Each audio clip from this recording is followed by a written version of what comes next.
Hello les amis, c'est Philippe, j'espère que vous allez bien. Bienvenue sur cette chaîne qui va vous aider à sauver votre retraite. Et aujourd'hui, nous allons voir 9 astuces pour pouvoir économiser gros, pas seulement 1, 2, 5, 10 euros par mois, mais plutôt de l'ordre de 100, 200, 300 euros par mois. Pour ensuite, avec cette somme, pouvoir soit investir et vous faire plaisir, parce qu'il est important aussi de vous faire plaisir. Pour ça, nous allons voir les 3 grands pôles de dépenses qui sont les loyers, et les loyers ou le crédit si vous achetez votre résidence principale, la nourriture et le transport, le véhicule que vous utilisez. En complément de cette vidéo, je suis en train de préparer 3 petits bonus pour pouvoir justement vous aider dans cette démarche. Le premier bonus, ça sera 60 petites astuces pour économiser encore plus. Le deuxième petit bonus, c'est 5 revenus qui est possible de lancer sans avoir beaucoup de temps à soi ou beaucoup d'argent. Et le troisième petit bonus sera les actions à dividendes dans lesquelles il faut investir, qui seront choisies. Vous aurez les actions de Warren Buffett et d'autres actions qui sont entre guillemets des actions premium et qui rapportent pas mal mais qui sont aussi assez stables. Tous ces bonus sont en préparation. Dès qu'ils seront prêts, je l'annoncerai sur cette chaîne. Donc abonnez-vous sur cette chaîne pour pouvoir justement les avoir et pour pouvoir avoir des vidéos sur économiser, sur se faire des revenus, tout ça pour pouvoir investir en bourse, pour pouvoir sauver sa retraite et avoir une retraite de rêve. Commençons tout de suite par 3 astuces pour pouvoir économiser gros sur vos loyers. Alors, sur vos loyers ou sur votre crédit. Alors, la première astuce, c'est renégocier. Renégocier votre loyer ou votre crédit. Une amie à moi qui a acheté son résidence principale a maintenant un crédit pendant 20 ans. Et tous les ans, maintenant, depuis 7 ans, elle renégocie son contrat, son crédit avec sa banque. Elle fait jouer la concurrence.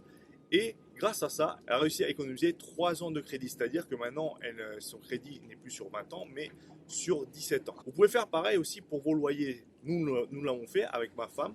Nous avons négocié notre loyer avec notre propriétaire en disant que nous avions trouvé un loyer moins cher ailleurs que pour notre portefeuille, c'était mieux. Alors, pour faire ce type de négociation, nous étions toujours à jour de nos loyers. Lorsqu'il y avait des réparations dans la maison qui était à la charge du propriétaire, je disais à la propriétaire, voilà, tu achètes le matériel seulement et c'est moi qui fais les réparations. Donc du coup, on était très satisfaits, autant nous en tant que locataires, autant elle en tant que propriétaire, d'avoir des bons locataires. Du coup, ça a été plus facile pour la négociation. Et grâce à ça, nous avons pu économiser 180 euros par mois. Avec 180 euros par mois, on a pu faire ce que nous aimons beaucoup, c'est-à-dire voyager. Ça, c'était à l'époque où il n'y avait pas le Covid. Mais nous avons pu nous faire plaisir. Nous avons pu notamment nous payer pas mal de restaurants sur notre dernier voyage, ce qui était à Santorini en Grèce pendant notre séjour. Déjà, nous avions des astuces pour pouvoir avoir un billet d'avion gratuit. Alors, sachant que nous habitons en Polynésie française, le billet d'avion pour aller jusqu'à Santorini, c'était équivalent à 1500 euros. Alors, nous étions deux, plus un bébé. Le bébé, bon, il n'était pas compté. Mais en gros, ça nous a coûté, au lieu de nous coûter 3000 euros, ça nous a coûté 1500 euros. Ensuite, nous avions une autre astuce pour les hébergements. Et grâce à ces 180 euros par mois, alors nous avons pris 100 euros, nous avons mis de côté pour justement pouvoir manger dans des bons restaurants, se faire plaisir, se prendre des activités en plus s'il le fallait. Et les restes des 80 euros, nous les avons mis de côté pour pouvoir faire autre chose. La deuxième astuce, alors c'est pas vraiment économiser, c'est plus, on va dire, gagner de l'argent un peu grâce à votre maison principale ou votre location. Imaginons que vous avez une location et il y a une chambre de libre, vous pouvez louer une chambre en location courte durée. Là, vous connaissez bien sûr la plateforme très célèbre de location courte durée qui s'appelle Airbnb. Donc vous mettez votre chambre à une chambre à louer le temps que vous voulez. Ce qui est bien, c'est que c'est de la location courte durée. Vous n'aurez pas à supporter le locataire très longtemps en général. Et si vous en avez marre, vous pouvez arrêter à tout moment. Dans le même ordre d'idée, la troisième astuce, c'est de faire de la colocation. Alors ça, nous avons fait de la colocation pendant un petit moment. Et c'est vrai que ça diminue les charges, votre loyer et tout ça. Mais bon, il faut supporter la personne pendant plusieurs mois. Nous avions des étudiants, c'était pas trop notre style de vie, donc au bout de 6 7 mois, on en avait un peu marre. Voilà, donc ça c'est à vous de voir comment vous le sentez. Il y en a certains qui partent en camping le week-end et qui louent leur maison pendant le week-end justement, je sais pas, 100 ou 200 euros le week-end. Et du coup, ils peuvent mettre ça, ils peuvent enlever ça de leur loyer ou de leur crédit. À vous de voir. Maintenant, nous allons voir 3 astuces dans un autre pôle de dépenses qui est très important aussi, c'est la nourriture. Alors, la première chose, il faut que vous fassiez une liste pour faire vos courses et que vous y teniez. Il y a beaucoup, on arrive dans un magasin, il y a beaucoup de promotions et on se dit ouais, je vais acheter ça, je vais acheter ça, je vais acheter ça. Bon voilà, on est un peu, comment dire, consommateur. C'est la société qui veut ça. Donc du coup, faites une liste et il faut vous y tenir. Alors, ce qui est pas mal aussi, c'est les courses en ligne. Vous allez directement chercher vos produits, vous tapez dans la recherche et vous allez récupérer au drive, vous faites livrer, voilà, tant que vous respectez votre liste. Deuxième astuce, c'est que si vous ne faites pas vos courses en ligne et que vous allez dans la grande surface, dans le magasin, dans ces cas-là, essayez de manger avant, n'y allez pas le ventre vide. Des études ont montré qu'on était plus susceptible de craquer sur des promotions, même qui n'ont rien à voir avec la nourriture, hein, mais on était plus susceptible de craquer sur plein de choses si on avait le ventre vide. Donc, mangez et allez faire les courses et respectez votre liste.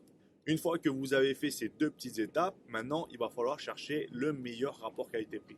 Il y a des grandes surfaces qui sont moins chères. La qualité n'est pas forcément moins bonne puisque de toute façon, ils font des efforts maintenant de plus en plus pour pouvoir proposer de la qualité à moindre coût.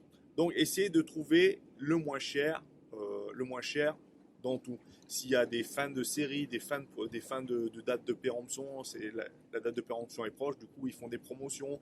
Il y a tout ça, sachant que les dates de péremption, ce que vous pouvez faire, c'est que vous pouvez faire la cuisine de ce que vous avez acheté et le congeler pour conserver encore 2-3 mois supplémentaires. Ça, c'est une astuce que j'utilise. Souvent, je me choisis un jour, en général le samedi ou le dimanche, si on n'a rien à faire. Je fais cuire plein de choses dans le four en groupage et ça, on verra dans le petit guide comment grouper justement votre cuisine pour pouvoir non seulement économiser du temps, mais aussi économiser beaucoup d'argent. Cherchez aussi du côté du vrac. Moi, je mange des flocons d'avoine tous les matins et j'ai trouvé en vrac, une boutique en vrac qui faisait 2 fois moins cher que les paquets de flocons que j'utilisais, que j'achetais dans la grande surface qui étaient déjà pas chers. Là, en vrac, je l'ai 2 fois moins cher encore. Et comme c'est une denrée que je mange tous les matins, du coup, ça me fait pas mal d'économies. Le troisième grand pôle, nous allons voir 3 astuces pour le troisième grand pôle de dépenses, c'est-à-dire votre véhicule, votre transport. Alors, si vous le pouvez, utilisez les transports en commun, utilisez le vélo, un autre transport qui vous coûte moins cher. Parce qu'il faut savoir qu'un véhicule, il y a non seulement l'essence, il y a les réparations, il y a l'assurance, il y a les frais divers. Voilà, et ça coûte assez cher qu'il roule ou qu'il ne roule pas. Donc ça, c'est la première astuce, c'est-à-dire changer de moyen de transport si vous pouvez.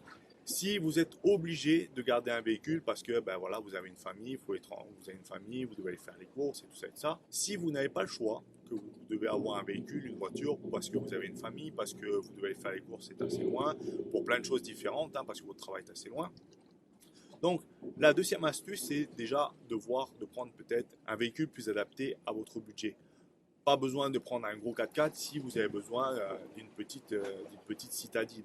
Voilà, ça consomme beaucoup moins, les assurances sont beaucoup moins chères, les pneus sont beaucoup moins chers, tout est beaucoup moins cher sur une voiture qui est beaucoup plus petite. Je me souviens quand je suis allé en France, j'ai acheté une voiture, c'était une Citroën Berlingo. Alors avant de l'acheter, j'ai regardé beaucoup de sites internet pour savoir si elle était fiable, si le moteur était fiable, s'il y avait beaucoup de problèmes sur ce véhicule. Et je me suis aperçu que c'était l'un des véhicules les plus fiables. Il m'a coûté assez cher, mais au final, on l'a utilisé pendant 1 an et demi sans aucun problème et ça m'a coûté rien du tout. C'était une vieille voiture de 1993, je crois, qui avait 280 000 km. Je l'ai revendue quasiment la moitié de ce que je l'ai acheté 1 an et demi plus tard et elle avait 30 000 bornes en plus. Donc voilà, prenez une voiture adaptée, même si elle est un peu vieille, sachant que les nouvelles voitures, il y a beaucoup d'électronique. Et voilà, j'aime pas trop l'électronique, ce qu'on s'attend en panne, c'est vraiment pas top. Et enfin, la dernière astuce pour économiser sur votre véhicule, c'est tout simplement, c'est pas vraiment économiser, c'est simplement que vous pouvez louer votre véhicule. Cette Berlingo là que j'avais acheté, je l'ai loué pendant une semaine. Et ça m'a rapporté, je crois, si je me rappelle bien un peu, 380 € pour une location d'une semaine. Ce qui fait que ça économise, voilà. Si je me rappelle bien, à l'époque, je l'avais loué 380 € pour une semaine. Voilà, grâce à ces 380 €, j'ai pu payer l'essence pendant quasiment un mois, vu que c'était un diesel qui ne consommait pas beaucoup. J'ai pu aussi payer les pneus, deux pneus, je crois, ou quatre pneus, je ne sais plus. Et j'ai pu payer aussi la vidange. Donc, pour une semaine de location, j'ai pu payer quasiment un mois de frais sur ma voiture. Voilà, nous sommes arrivés au bout de ces 9 astuces pour économiser gros. Ce sont, je pense, les astuces qui vont le plus vous aider à économiser beaucoup d'argent. Et grâce à cet argent, vous pourrez, ben, si vous aimez voyager, aller voyager. Si vous avez un hobby particulier, vous pouvez vous acheter du matériel pour ce hobby ou pouvoir assister justement, je ne sais pas si vous aimez les concerts, assister à des concerts, puisque vous mettrez tout le temps un peu de côté. Mais aussi, n'oubliez pas de prendre une partie pour investir pour votre retraite, quel que soit l'investissement que vous choisissez. Nous, ici, nous allons parler principalement d'investissement en bourse sur les actions à dividendes, c'est-à-dire les actions qui vont vous permettre chaque mois d'avoir des revenus en automatique. Puisque lorsque vous achetez ces actions, une fois qu'elles sont achetées, vous n'y faites quasiment plus attention. Voilà, j'espère que vous avez apprécié cette petite vidéo. Si vous voulez encore des vidéos sur le sujet de l'investissement en bourse, sur économiser justement pour pouvoir investir en bourse et vous faire des revenus pour pouvoir investir en bourse, abonnez-vous à la chaîne, mettez-moi un petit pouce bleu, ça me fera plaisir. Mettez-moi des commentaires aussi, ça me fera plaisir aussi. Et n'oubliez pas que je suis en train de préparer 3 petits bonus pour justement vous aider à aller plus loin dans économiser, dans vous faire des revenus et investir en bourse. Je vous dis à bientôt dans les prochaines vidéos.